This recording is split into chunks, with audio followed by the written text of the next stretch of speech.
बड़ा रोजगार या फिर अपना कारोबार, एक बड़ा सा बंगला, एक शानदार कार, खर्च भी कम ना हो और सेविंग इन्वेस्टमेंट्स भी बढ़ते रहे।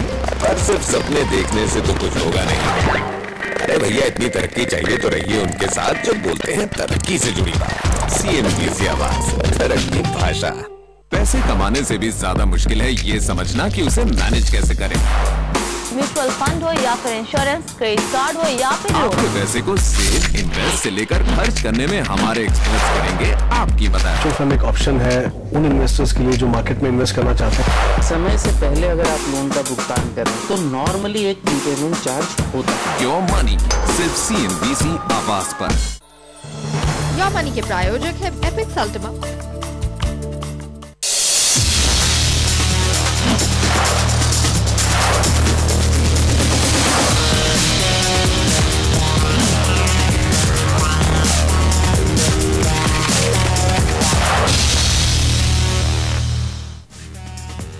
Welcome back. आप देख रहे हैं प्रॉपर्टी गुरु और अब बारी है आपकी प्रॉपर्टी से जुड़ी लीगल प्रॉब्लम्स को सुलझाने की और इसके लिए आज हमारे साथ स्टूडियो में मौजूद हैं लीगल एक्सपर्ट विनय सिंह। विनय, बहुत स्वागत है आपका प्रॉपर्टी गुरु में। तो आइए विनय के साथ सवाल जवाब के सिलसिले को आगे बढ़ाते हैं, उनसे सलाह लेंगे आपके सवालों पर। हमारे पहले कॉलर हमारे साथ जुड़ रहे हैं विजय सिंह साहब। विजय, पूछिए अपना सवाल।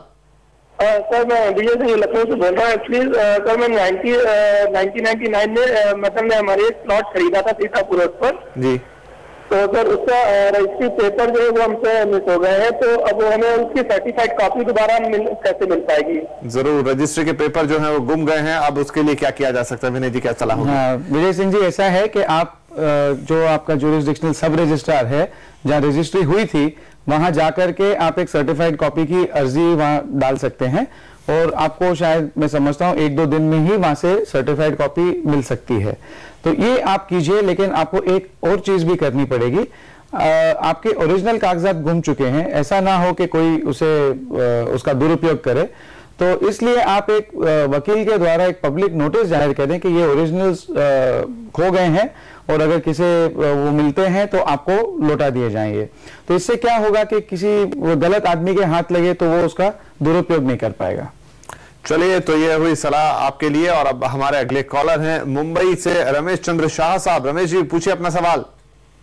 हेलो। हाँ जी रमेश, पूछिए अपना सवाल।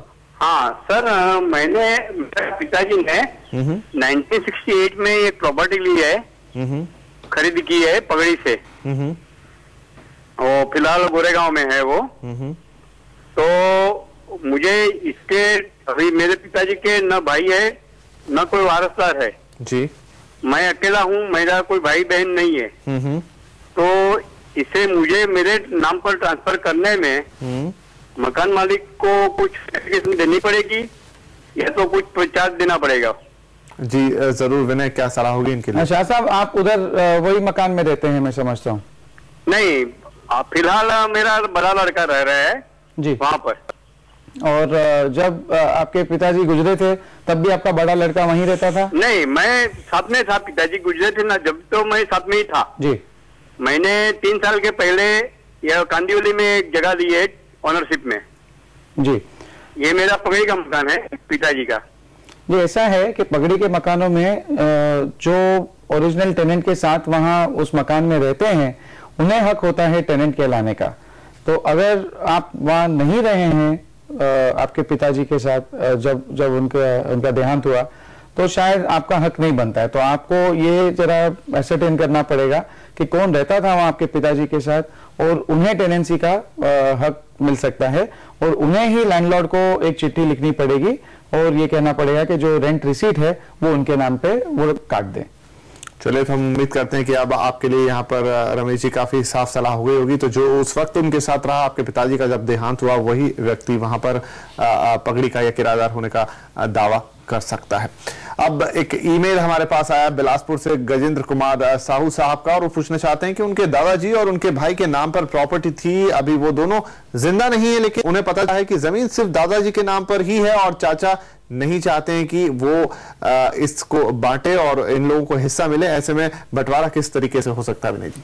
अगर जमीन इनके दादाजी के नाम पर ही है, अगर वो गुजर चुके हैं, तो उन्हें जो वहाँ लैंड रिकॉर्ड्स ऑफिस है उन्हें अप्रोच करना चाहिए और प्रूफ दे करके जो भी वहाँ उनकी कार्रवाई वगैरह है वो कंप्लीट करके अपना नाम उस लैंड रिकॉर्ड में डलवाना चाहिए।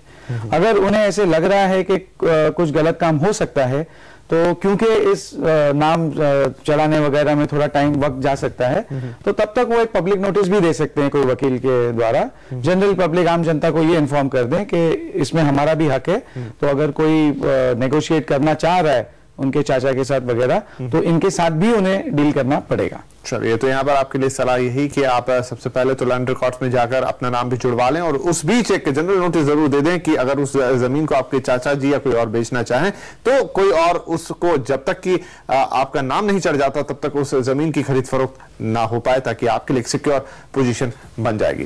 फिलहाल वक्त हो गया प्रॉपर्टी गुरु में एक छोटे से ब्रेक का, लेकिन सवाल जवाब का सिलसिला आगे भी जारी रहेगा। बने रहिए हमारे साथ।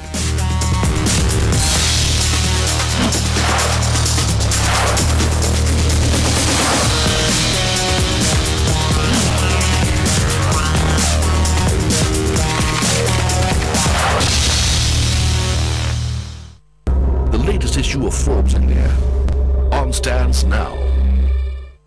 आसमां से बात करती इमारतें, तरक्की को बयान करता मजबूत इंफ्रास्ट्रक्चर, रियल एस्टेट इंडस्ट्री को सारी दुनिया में नई पहचान दी है सिंगापुर ने। इसलिए अब यहाँ पहुंच रहा है इंडियन रियल एस्टेट इंडस्ट्री का सबसे क्रेडिबल नाम। RR Kabul presents CNBC Awards Crystal Credai Real Estate Awards 2010, 28 April Singapore. Presented by RR Kabul, by नहीं भारत की नब्ज़े हम, एसोसिएट